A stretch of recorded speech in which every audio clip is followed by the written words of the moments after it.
Okay, award nuts. This is a real treat for you. Two of our top Oscarologists at Gold Derby have a really wonderful little history here. Kevin Polowy from Yahoo, Susan Wloszczyna from Gold Derby, who we recently hired from a long stint at USA Today and many esteemed freelance venues, have this history behind you. So, Kevin, I'm going to pass off to you to set up this story.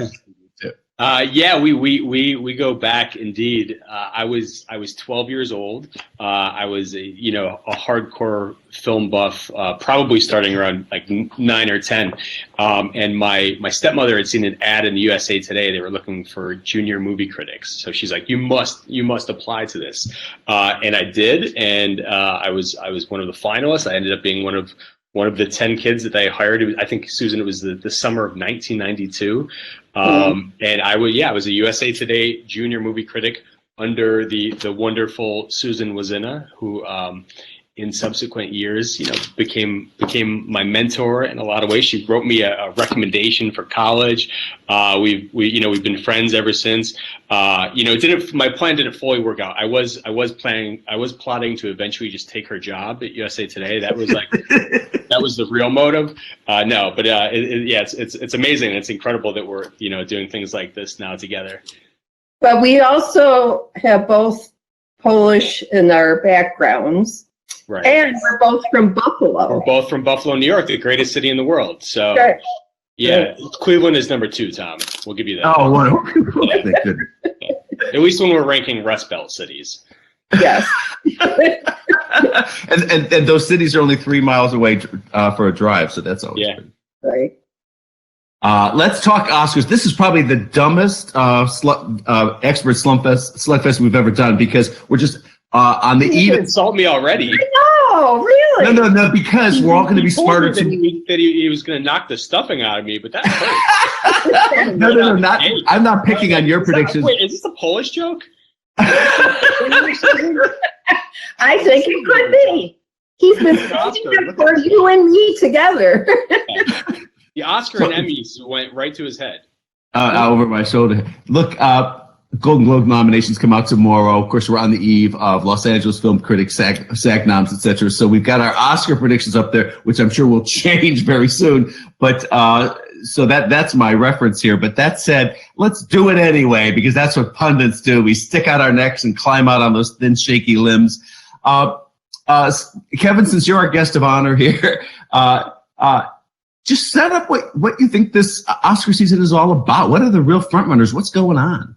Yeah, I mean, this is my favorite time of year, because you can, the Globe nominations haven't come out. I don't know when this is going to run. I'm sorry if I just dated us. We're going to run it this afternoon, so it'll be okay. Good. Because like anything's possible right now.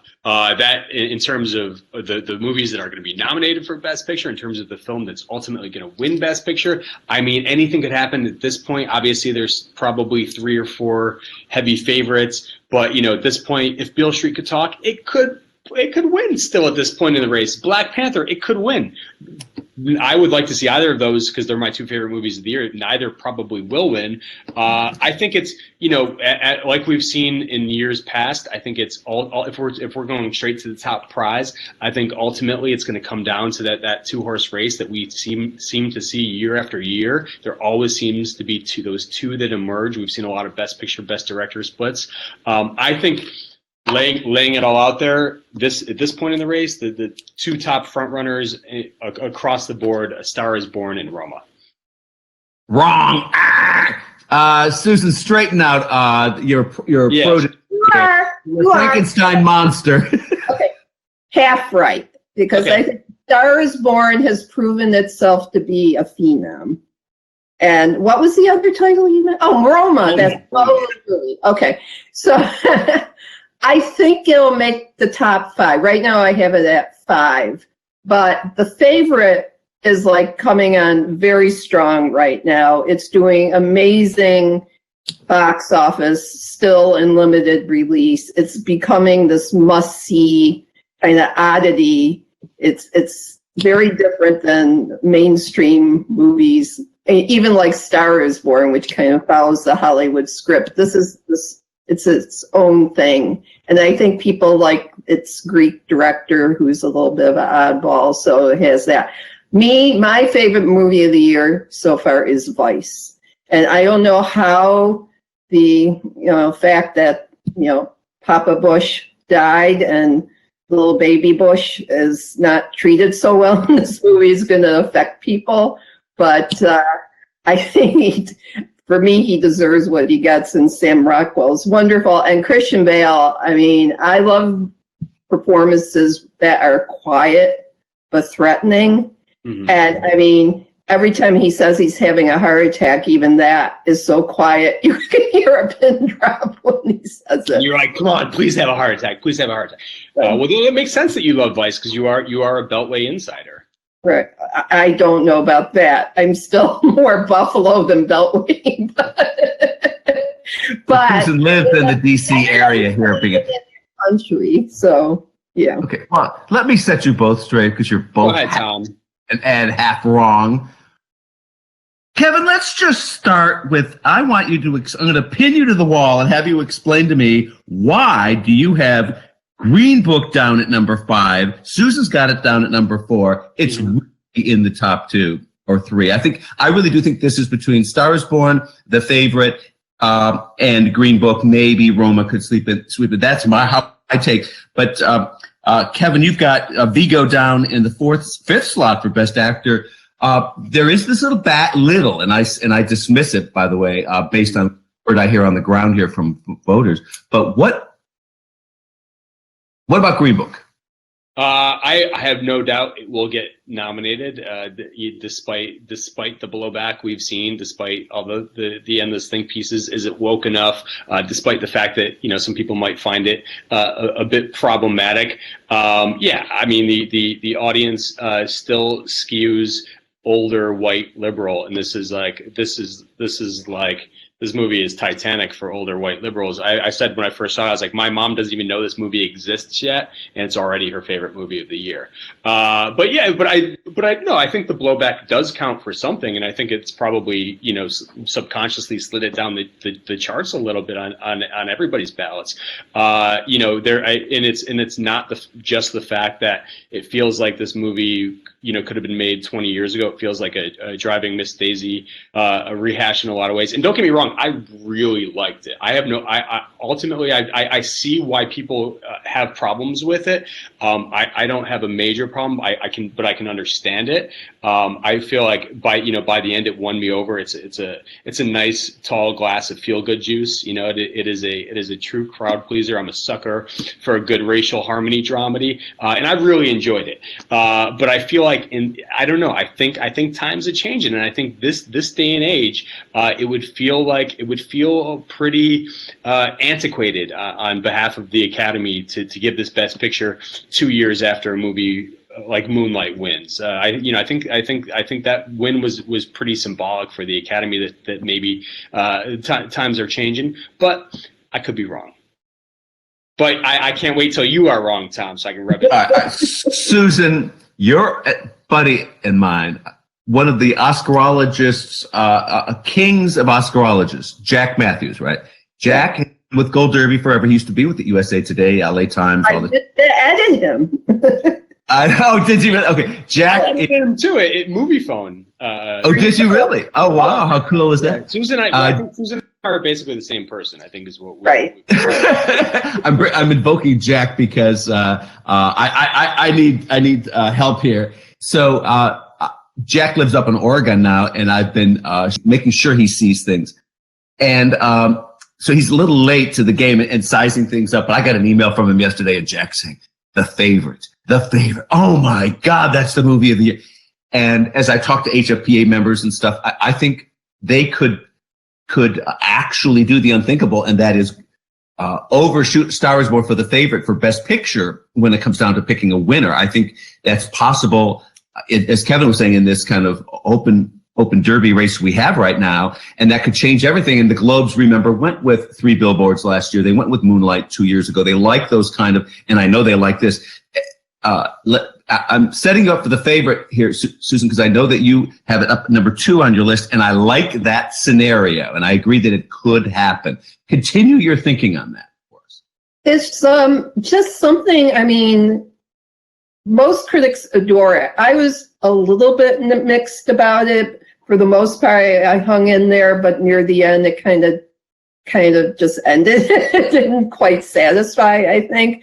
But the women are just amazing. And the thing is, A Star Is Born right now, I still think could win that category, but it came out so long ago, and maybe this is the new toy, and it's the one that they like that director, and I think they want to have some new blood too. I mean, we talked, I don't know, it's just something that is, and compared to Mary Queen of Scots, it just seems totally innovative. So, oh yeah, Kevin and I saw the movie together. We were at the same screening on the Fox lot of The Favorite. We walked out of the dark into this kind of blinking sunlight, just kind of looking at each other, like going, "Wow, wow." What do you think of The Favorite and its Oscar chance? I don't know if you noticed. I don't currently have it on my list of Best Picture contenders. Oh my God! Let's just cut him out of this discussion now, so that you and I keep going. No credibility here. Well, I have to admit this at this point, and like I mentioned, this is my favorite time of year. At this point, you can sort of like. You can make a play for your favorites, pun intended. It wasn't one of my favorite movies of the year. I personally, I think it's kind of overrated. I do think it is divisive. It has a lot of fans, but there's plenty of folks out there who aren't as into it. In the preferential ballot system, yeah, it will I'll say right now it's very likely going to get a Best Picture nomination. I'm not willing to stand for it quite yet, but. Yeah, I think it's driven by the 3 incredible performances. I mean, no doubt. I think all 3 of those women will get nominated. There's definitely, as rare as it is, I think there's room for both Stone and Weiss in supporting actress. Coleman seems like she could even be the favorite.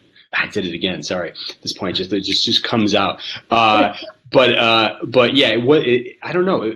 I enjoyed it. Not quite my cup of tea. I mean, I learned a lot of great words. Cunt-strunk, that was one of them. Came out of it. I'm a fan of Yorgos. I wasn't. Well, I maybe not all of his movies. I wasn't big into Sacred Deer, but I love The Lobster. I think The Favorite is his second best movie. After that one. You both have Black Panther up on your list as a possibility, and I could see that happening, and I think a little bit of all of us would just love to see that happen, and just see a return to the old days of the Oscars when the big commercial worthy film would win. Susan, make your best case for Black Panther. Ann Thompson, our buddies out there, really saying this can happen. This can happen. We know. Just one day I woke up and I said, "Ann, you have Black Panther on top. What the heck?"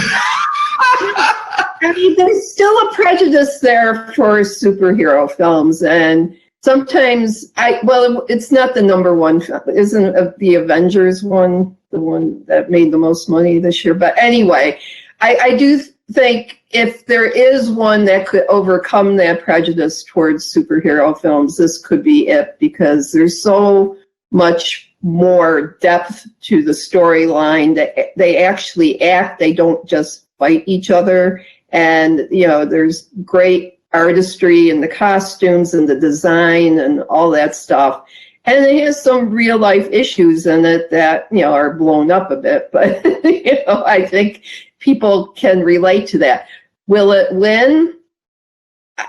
I doubt it, but I don't doubt that it has somewhat of a chance to get in for if they pick 8 films or however many they want to. So, Kevin, you were kind of alluding earlier to this art house bias that the Oscars have shown recently, and it's really obvious that that's true. The Shape of Water winning last year, Moonlight winning 2 years ago, and Roma is up there as this art house darling this year. And at the Gold Derby predictions among the experts, it has at various times, almost been on front. Actually, I think it was a few times. And where do we stand now with Roma? And is there any real industry resistance to the Netflix idea? Well, before I answer that, I just want to quickly just follow up on Panther, because at this point, I can't see it not getting nominated. Oh, yeah. Superhero bias aside, I mean, this is one of the highest grossing movies of all time. I think it's the best Marvel movie they've ever made. I mean, Susan just saying all this praise, and I don't have too much to add to that because she nailed it. But this movie, I would be shocked at this point. Again, superhero bias aside, mainstream bias aside, I think we might see a couple. And this will be a nice segue into Roma. I think that we might see a couple big movies make the list. I think the fact that last year we saw why do I want to say Get On Up, Jordan Peele's movie. Yeah. The fact that we saw that become such a major player and that was such a big box office hit, I feel like that may have made people think a little bit differently. I think we're finally seeing the extension to 6 to 10 Best Picture nominees do what it was intended to do, which is to open the field to more mainstream, to more blockbuster players. We also have the whole controversy of the best most popular film Oscar. I think nominating films like Black Panther and Quiet Place could be a statement on behalf of voters that was a ludicrous idea, and don't let it happen. We can nominate those films when they're deserving on their own. We don't need this asinine additional category. Which I think in this year that the fact that there was that controversy boosts the chances of Black Panther, especially. Also, I feel like A Quiet Place could slip in there. I'm sorry, what was your question on Roma? Sorry for the aside. About Roma, do you believe that there is an industry resistance to this idea that a streaming service is really a film studio and this that whole argument? And Roma, is it too small to win, or is small the way they're going for Best Picture wins, and it's really stronger than I think it is? Yeah, I mean, I think especially coming off Moonlight and Shape of Water, I think that has to boost the chances for Roma. I mean, this is a film.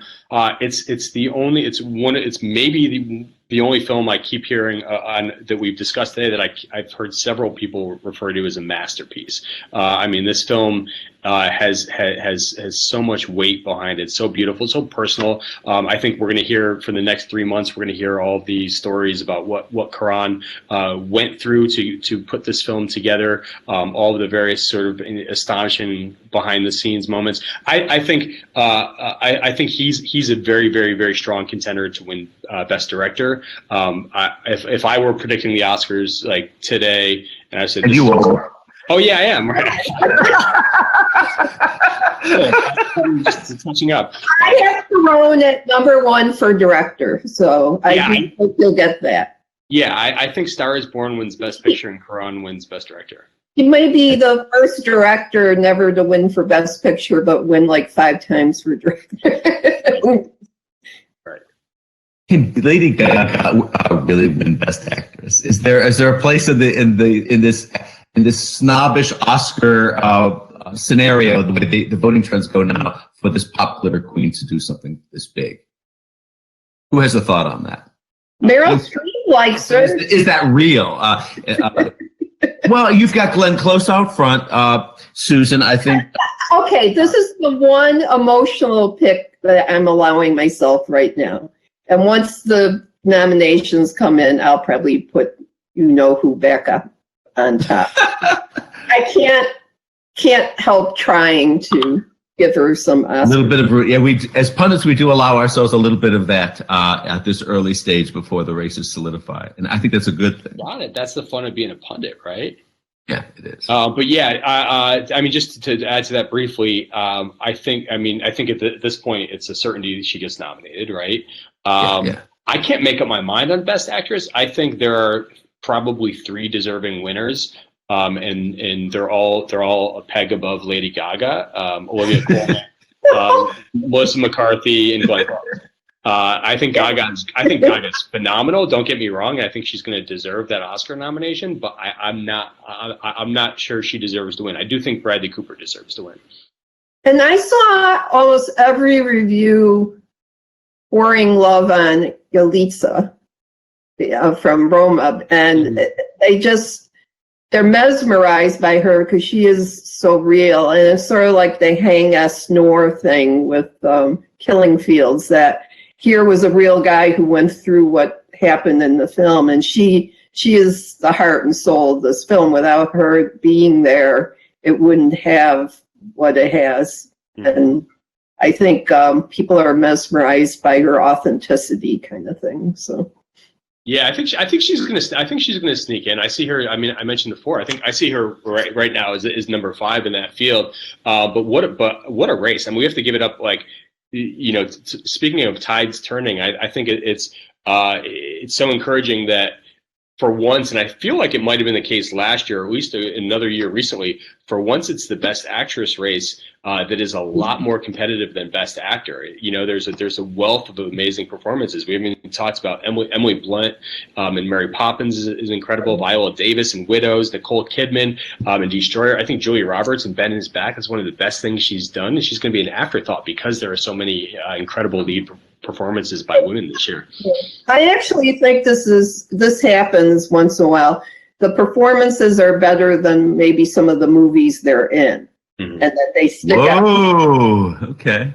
And the last time I thought that was 2008 when The Reader, because I mean, she was great in that, Kate Winslet, but I didn't think that, or Revolutionary Road or whatever it was called, were her best pictures. But I mean, both she and Leo in that other film gave everything they had, and I think this is just another year like that I like the performances maybe a little more than I do the actual movie. I think that's where Green Book comes in, because you can't help but like those two actors to death. So, and they've been good for so long now that it's, you know, payback time for somebody. Yeah, I think Viggo's out. Sorry, I was just going to say, I just love how Viggo goes like full bada bing in that movie. Like bada bing, you know, I mean, he goes for it. He really does. We have to cut this short because we're hours away from Golden Globe nominations and we have jobs to do as editors here. We'll pick this up maybe next week when we're all a little smarter. But my final question to the two of you, and this is a question to Kevin and a response from Susan. Kevin, do you dare beat Susan with your accuracy predictions at Gold Derby now that you are up against your mentor here? Or are you just going to just lay down, make stupid predictions and let her beat you? How are you going to strategize this? Oh, I'm going to definitely lay down and let her beat me, so I can say I'll hold you to that. So who are you going to put off now so that... I can't lose now. I can't lose. If I lose, I'll lay down and let her. Okay, thank you both. We'll pick this up soon. Thanks. Okay, bye.